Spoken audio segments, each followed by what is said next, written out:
Good evening, guys. I've got a bonus one for you. It's discussion E, and it compares Canada's look at deinstitutionalization for elders. So here we go. The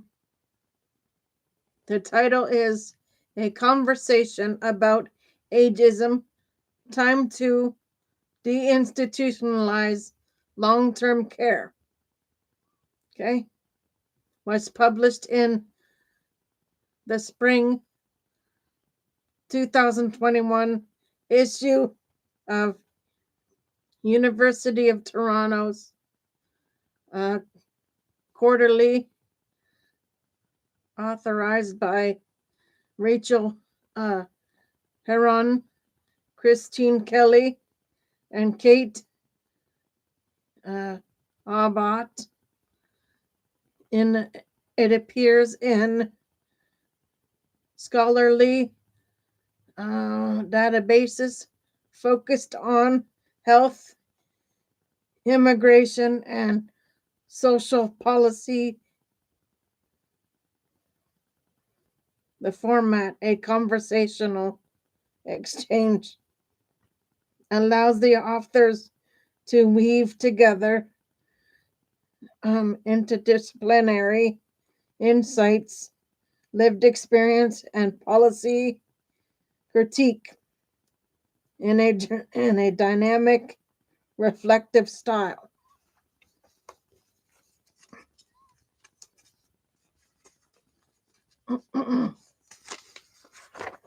Give me 1 second.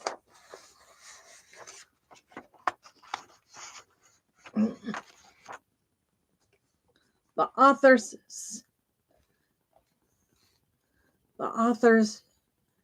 contend that COVID-19 pandemic laid bare the deep-rooted ageism embedded in long-term care (LTC) systems.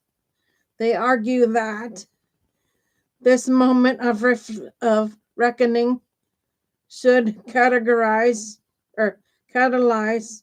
a structural shift. Deinstitutionalizing LTCs by moving away from large congregate facilities toward community-based, person-directed models that honor autonomy, dignity, and social connection. Expanded themes and arguments.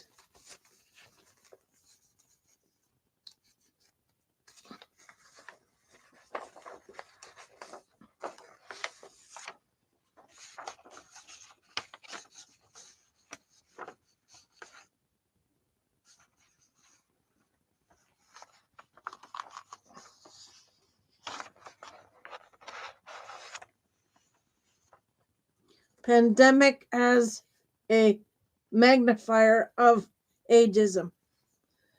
COVID-19 didn't invent ageism, it exposed and intensified it. The authors highlight how older adults in LTCs were disproportionately affected by outbreaks, lockdowns, and neglectful policy responses. These harms weren't accidental. They reflected a societal tendency to treat older lives as expendable, especially in institutional settings. Intersectionary and compounded harms.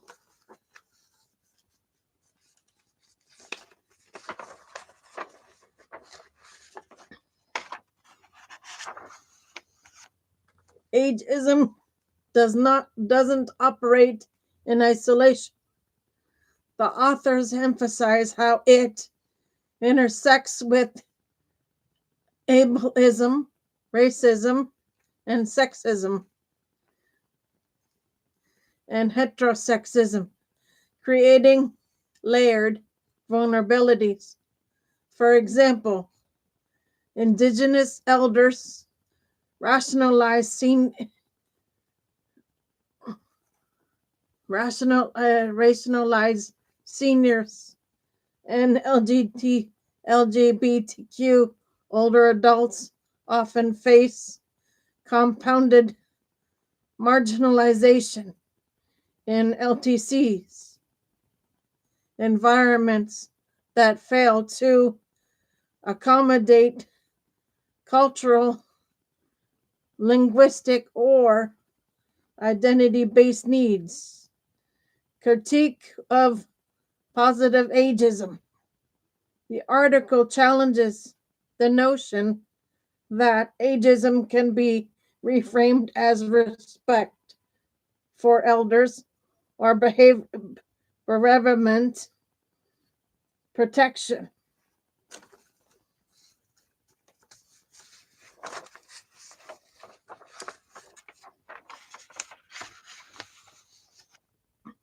Such framings, while superficially flattering, often mask patronism and justify restrictive policies that limit older adults' autonomy.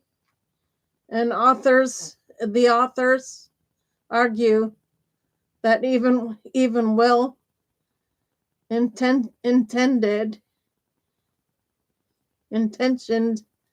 ageist practices can reinforce dependency and institutionalization.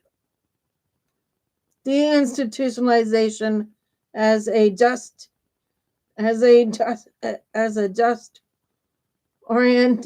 oriented response, drawing parallels to disability rights and mental health reform movements. The authors advocate for deinstitutionalization not just as a logistical shift, but as a moral imperative. They call for investment in. Just a minute, guys.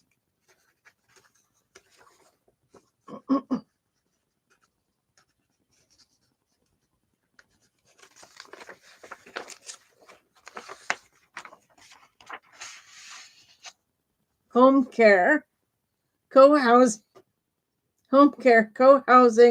small-scale group homes, and culturally responsive community supports that allow older adults to age in place with dignity. Evidence and examples from the page. The authors reference real-world policy figures during COVID-19, such as blanket lockdowns that isolated LTCs, residents from family and community, and tangle and triage decisions that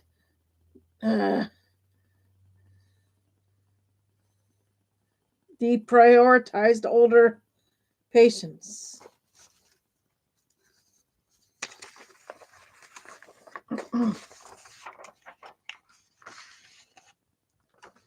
They draw on interdisciplinary literature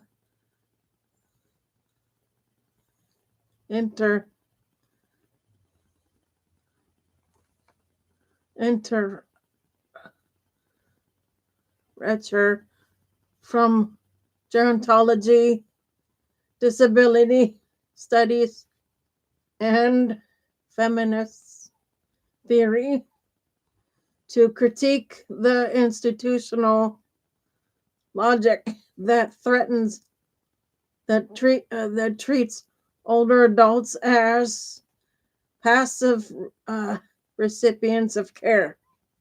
Lived experience and activist scholarship are foregrounded with attention to how institutional design, e.g., shared rooms, rigid schedules, underestimates personhood and increases risk, policy, and practice implications.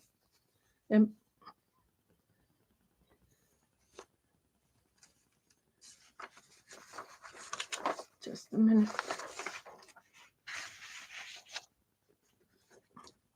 Funding reallocations. Shift public investment from large-scale LTCs facilities to community-based infrastructure, including accessible housing, transportation, and in-home care. Design innovation.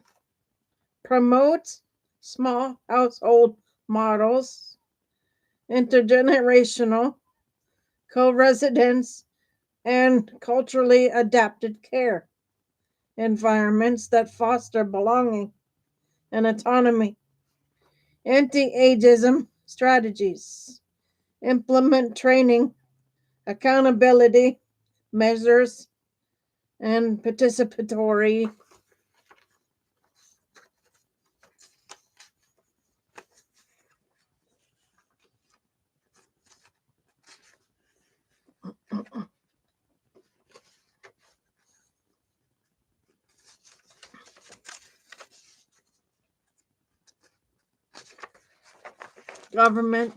governance structures that center older adults' voices and address intersectional discrimination.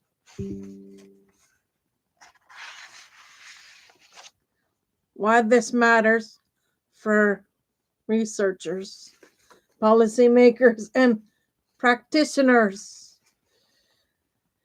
This article reframes ageism as a structural and systematic issue, not just a matter of individual bias. It challenges readers to rethink the architecture of care, from funding models to physical spaces, and to co-create alternatives that reflect the values of equity, autonomy, and community. For scholars, it offers a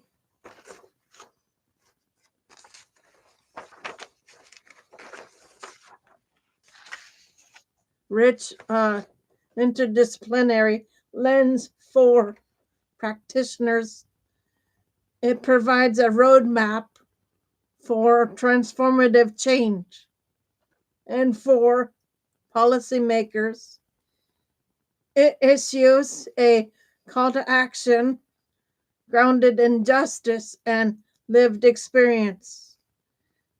If you'd like to explore how this framework could be adapted for rural aging, culturally specific interventions, or participatory toolkit design, I'd be thrilled to dive deeper with you. Okay, guys, so that is That is your extra one for tonight. I will be back on tomorrow for shows. For now, Gator Wellness, take care, folks.